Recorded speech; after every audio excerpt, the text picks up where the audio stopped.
Searching for music for your next video?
All right, testing. Let me just silence this.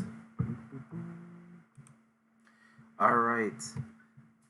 Sorry, Filipino time. Oh, very busy and all that stuff.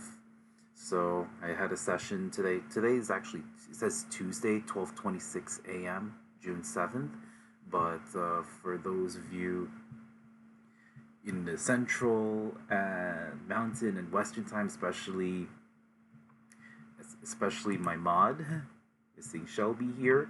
So they're actually still Monday. So I'm gonna think my brain still thinks it's Monday. So it's Monday. All right.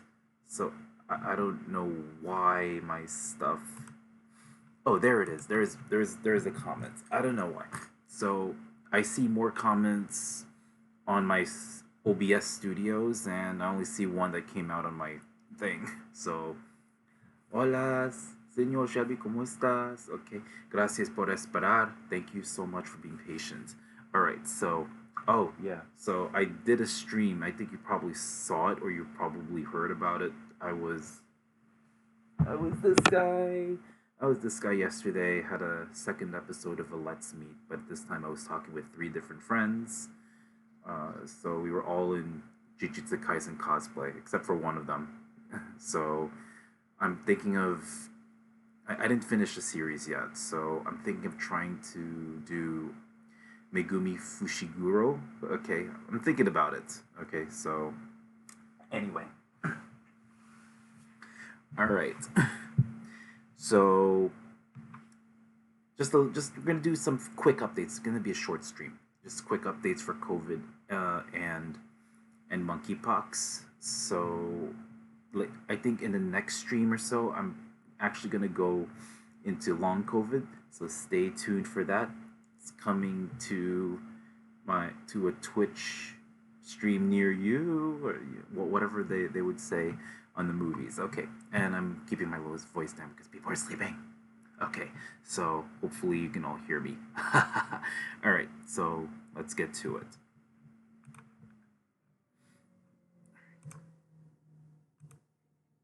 Okay, so I know it doesn't look like a lot, but a little bit better to digest compared to my other updates where just so much text going on.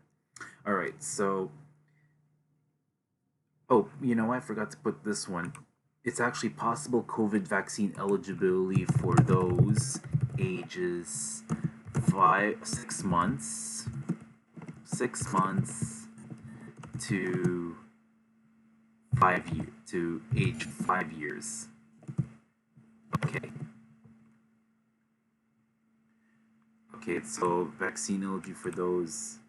It's could happen around mid June. All right, so it's pretty possible. All right, that's what I'm seeing with this timeline. I'm not gonna hold my breath. Okay, there could be some delays here and there. So, and this is uh, for mRNA. It's specifically mRNA vaccines. So those are your Pfizer and then Moderna. They're probably going to do Pfizer first because that has more recent data compared to Moderna.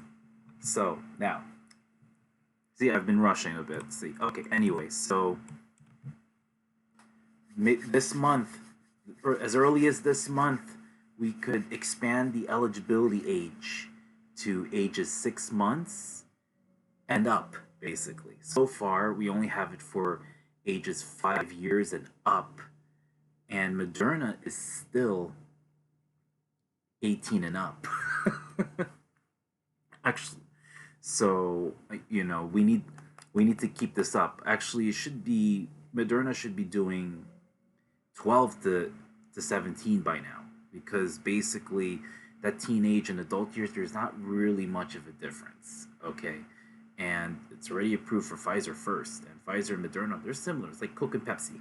Okay, so pick it up, man. Let's pick it up. All right, so those ages 6 months old to age 5 years old, you know, Pfizer and Moderna will will be likely to be approved for those age range, and thus they're gonna Pfizer and Moderna will just cover for everyone ages 6 months and up. All right, so also we got more variants. We have Omicron subvariants. So South Africa COVID surges are caused by BA4 and BA5. So you know what that means. All right, when you travel, please be very careful, and especially if you're traveling internationally. It doesn't have to be South Africa. It could be anywhere. Get tested about 1 to 3 days, preferably 3 days. Okay, because the more recent, you could get a false negative rather. And U.S. is going to have a fourth vaccine pretty soon. Maybe this month, maybe this year. We don't know. All right. So this one is Novavax. I've just found out it was already approved in Australia. So this one could be again the fourth authorized COVID vaccine in the U.S. So this is protein based. So this is different. All right. Just as a recap, Pfizer and Moderna are the mRNA vaccines. So basically, it's instructions for the DNA. I mean, for basically for the nucleus, it's gonna say, hey, RNA polymerase, make this. Okay, so that will lead to making the spike protein. The other one, so that's Pfizer, Moderna, the mRNA vaccines. The other one is viral vector, and it's kind of similar. So this is Johnson and Johnson. So what they'll do is they'll put a piece of the DNA derived from the spike protein. So what they did was they took the RNA of the spike protein from COVID and then they turned it to DNA. And they put this in a cold virus. Okay, so that's like their little vehicle. And then what they'll do is you have these RNA polymerase will go to that, and then they'll make RNA from there, and then you make proteins from that RNA. I know, very technical. This one, Novavax, is a little bit different. So it's protein based. So it's similar to the flu, the influenza, hepatitis B, and shingles vaccine. So this would fill out a sizable gap of people who, because this one uses pretty traditional technology. Only problem is it takes longer to make compared to mRNA vaccines. And so this one, some labs, they would try to get all the COVID viruses, they'll replicate it, and then they're going to try to get the spike proteins. In this case, they make the spike proteins in the lab. So they don't need a COVID.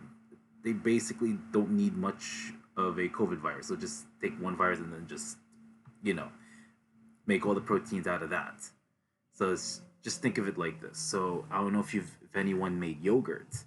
All right. So what you do with yogurt is you can get like just the plain yogurt, and you take like a scoop and you put it in I think it's about between 110 120 degrees Fahrenheit milk, and you keep mixing it until everything is, just brought together. Well, actually incorporated and uniform, and then you leave it there for about 12 hours, and then you make more stuff, and then you can use that same sample that you just make and keep making more stuff. That's how I would compare it, because I used to make yogurt, but now I don't have time, so I'd rather buy it. And then every time I make the yogurt, it's not as thick as I want it to be. Okay, but that's beside the point. So another big news about Novavax is that storage in the refrigerator for up to 6 months. So that's really great. It's not even half for Pfizer and Moderna. Actually, you can go a little bit farther, but again, Pfizer and Moderna, you have to freeze them. Pfizer, you got to freeze them like really, really low temperatures. Moderna, you put in a regular freezer, but you have to thaw it. This one here, when you put in the refrigerator and when you take it out, there's less time thawing, less time with preparation and all that, less headaches. All right, I know because I gave the before we were able to get flu vaccines, and we didn't have to warm it up that fast because it's already because refrigerator is not too cold. So, and this is only for ages 18 and up, and they're working on boosters for 18 and up and also for adolescents, but we're not there yet. So that's still a work in progress.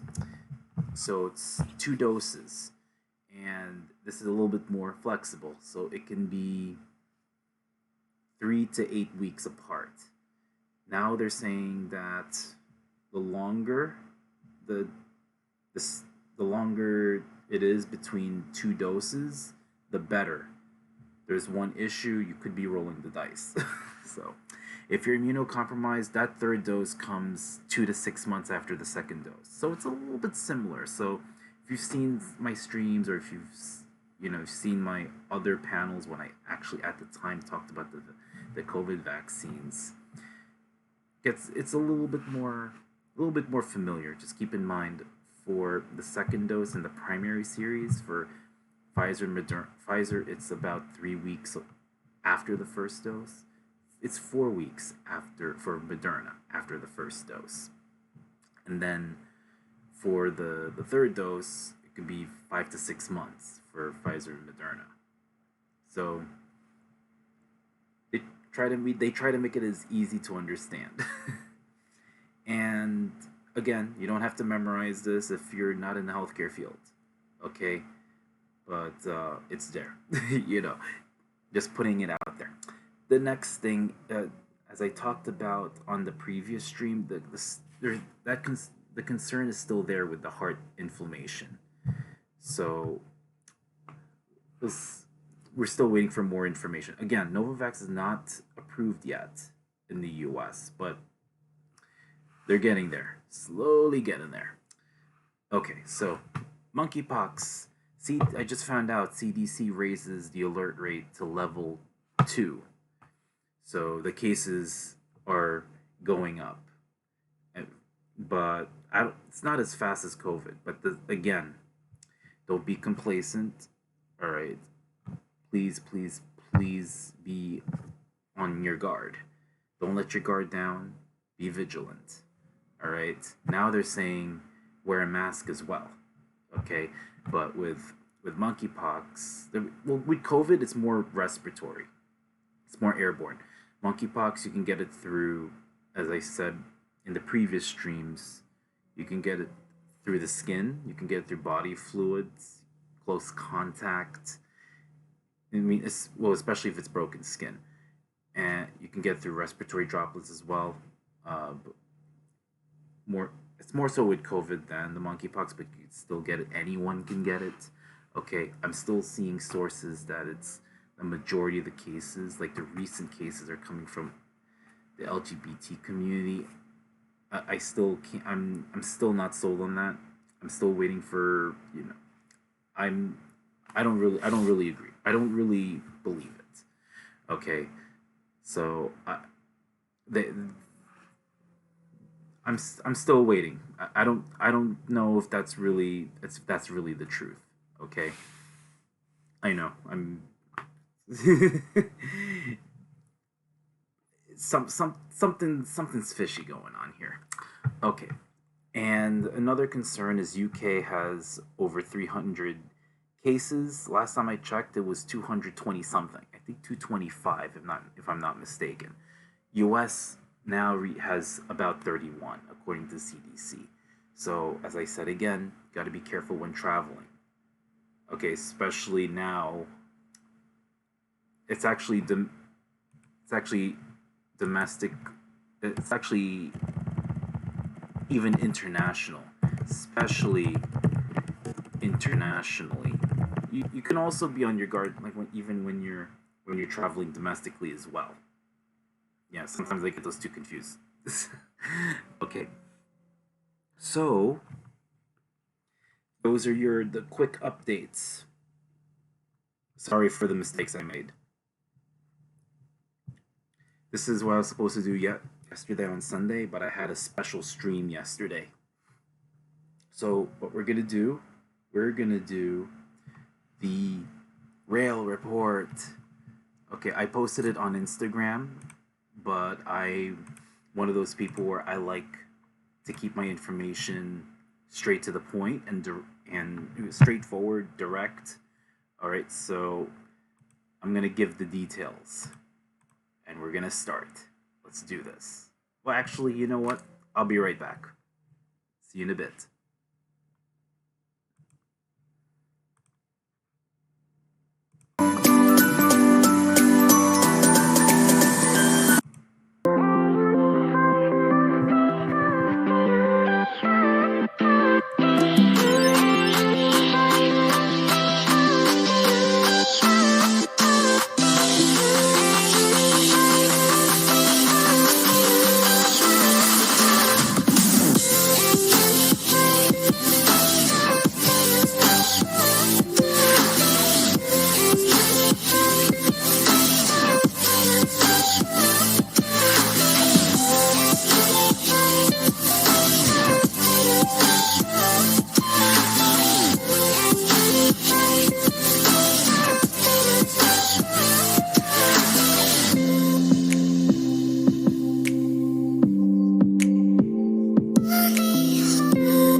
All right, I'm back.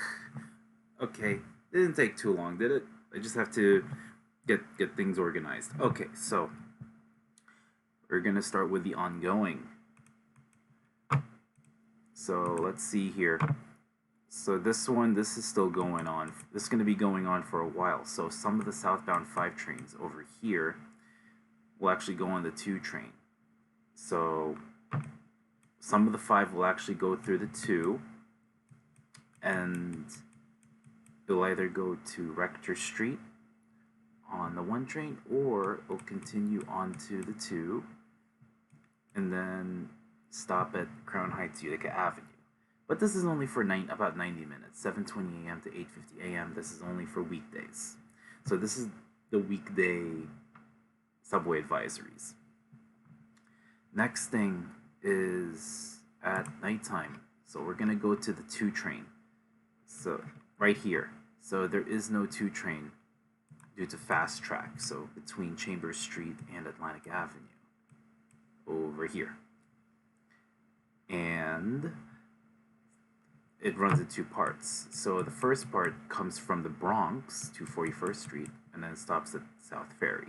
The other one goes from Atlantic Avenue to Flatbush Avenue, Brooklyn College. Just keep in mind that westbound 2 trains express between Franklin Avenue and Atlantic Avenue Barclays Center. And if you want, the 4 train will actually go local at this time, east of Nevin Street, and it's going to go to New Lots. So also, there's no 3 trains south of 42nd Street, as you can see here, but it starts around 9:30, 9:45-ish at night. So it starts earlier than usual. Next thing is southbound A and C trains is local between 59th Street and West 4th Street. Then it's going to go on the F from West 4th Street to J Street. Next thing is let's go to the Upper West Side. So northbound D train stops at 135th Street, but northbound A and C trains express between 125th Street and 168th Street, but it'll stop at 145th Street. Next thing is the Q train. So there's no Q between Atlantic Avenue over here and Prospect Park. You will need to take a shuttle bus. And also no R trains starting 11:45 p.m. to 5 a.m. And buses will run between 59th Street and 95th Street. And then the rest of the R train, you're going to have to use the N train. Okay, and in Queens, you have to use the E, because that's going to go local, as you can see here. Next thing is 42nd Street shuttle will still be running. All right, so you don't see it here, but it's running all weekend. Okay, next thing is this one. So I've explained it like a few streams ago. This one here, this is only for weekdays, so there is no New Jersey Transit trains between Secaucus Junction and Spring Valley. In actuality, this is a collaboration? So the New Jersey part is owned by New Jersey Transit, and then the New York part is owned by Metro North. But Metro North can also run through this as well. So you'll see like two different logos, but you're gonna have to use buses, like different kinds of buses.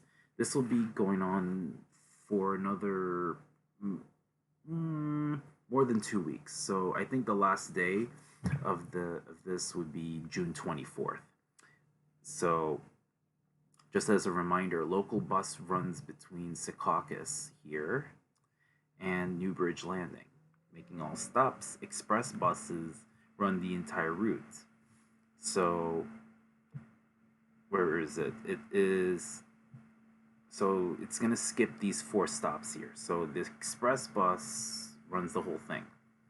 And after Newbridge Landing, the next stop is Secaucus Junction. So it's gonna skip these 4 stops: Anderson, Essex, Teterboro, and Woodridge. Okay, train 1622 that leaves 8:50 a.m. from Spring Valley. The buses will run in 3 sections. So the first section is between Spring Valley and Pearl River. Yes, Spring Valley and Pearl River. This very short section. Then it's going to go express to Secaucus. The next bus is Montvale, between Montvale here and Newbridge Landing. Then it's going to go express from there. And then the third one is between Secaucus and Newbridge Landing. Okay. And then the next one is for alternate. So this is only between Westwood and Essex. You can take bus route 165. So this runs between Port Authority Bus Terminal and Westwood. So that's an alternative. Okay. The next thing is PATH trains. 23rd and 9th Street still closed. I don't know how long this will take. All right, so I want to make sure I don't go too close. Okay, so next one I have is the 7 train, and we're gonna actually switch to daytime. Let's see. Switch to daytime. Okay, so I went through the ongoing. Now it's gonna be for this week. And what eastbound 7 train is express between 74th Street. Yes, 74th Street here and Flushing Main Street. It'll make stops at Junction Boulevard and Metz Willets Point. Next thing is that southbound N train is express between Astoria Boulevard and Queensboro Plaza. In addition to that, north of the W trains will go in the queue between 57th Street and 96th Street. The last stop. Next thing is the B&Q trains. So the northbound B&Q train stops at Neck Road and Avenue U. Also, so this is Tuesday, June 7th only, 9:45 a.m. to 3 p.m. There is no N train south of 86th Street. So a shuttle bus will run between 86th Street and Coney Island Stillwell Avenue. However, there's also an alternative. So you can go to Utrecht Avenue and take the D train and transfer there and go to Coney Island. Okay. Next thing is the 2 train. So this is during the daytime again. So when you see lighter colors in the map, that's during the midday hours. Just an update. Okay, so northbound 2 trains express between Gun Hill Road and 241st Street. But again, midday. Let's switch to nighttime. So the next advisories will be 9:45 a.m. to p.m. rather 9:45 p.m. to 5 a.m. So westbound A and C trains over here is local between Utica and Hoyt. Next thing is southbound ACD trains is local rather between 125th Street and 59th Street. So lots of stops to make. Next one is northbound E train is via the F line between West 4th Street and in the MTA website it'll say 21st Street Queensbridge, and this is because the next stop will be 36th Street. I said between West 4th Street and Roosevelt, but during the nighttime it regularly goes local, as you can see all the stops here. Next thing is southbound F trains skips 23rd and 14th Streets. So be careful with that. And northbound there's no G trains rather, between Bedford Nostrand Avenue and Court Street. So big section taken out. So you take a shuttle bus here. But it doesn't stop at Court Street. So it goes between Bedford Nostrand and then it's going to go to Court Street. Then the next stop will go to 21st Street Queensbridge for the E and F. The next thing, this is 11:45 p.m. to 5 a.m. We're going to go to Jamaica. So westbound E and F trains skip Briarwood. Westbound F trains skip Sutphin. And going back to Manhattan, southbound N and Q trains is Express in Manhattan. What it'll do is it will skip 49th, 28th, 23rd, 8th, and Prince Streets. And that's the rail report for the week. This Friday night, it's likely I will do more COVID monkeypox. Okay, I want to talk about the long COVID. I'm also going to talk about the next con I'm going to go to. It's Brooklyn Comic Con. So very easy to get to. You just take the L train. It's going to be in the Breeze. And it is about 7 minutes from the Montrose Avenue station. So it'll be around this area. So I can't wait to see how it goes. I wasn't able to go inside the Breeze, that venue, because it was closed at the time when I did my experiment. So I'm going to be a bit surprised. So we'll see how it goes. Well, actually, I'm actually excited to get surprised. I'm excited to see how Brooklyn Comic Con will do this. It's a small con. Okay, so... And of course, I'm going to do the weekend rail reports. So yeah, this week I'm doing 3 streams, which is almost unheard of. So let's see who am I gonna raid. I am gonna raid, who is it? Who's next on my raid? Oh boy. Yeah, let's do it. We're gonna do it to Senor Shelby. A missing Shelby. Okay. Alright. So, in the words of DJ Nicky Zam, I hope you all stay healthy and safe as always. Y en las palabras de Doctora Ana María Polo, he dicho, boom, transmisión cerrada. I will see you this Friday night. Bye. Peace.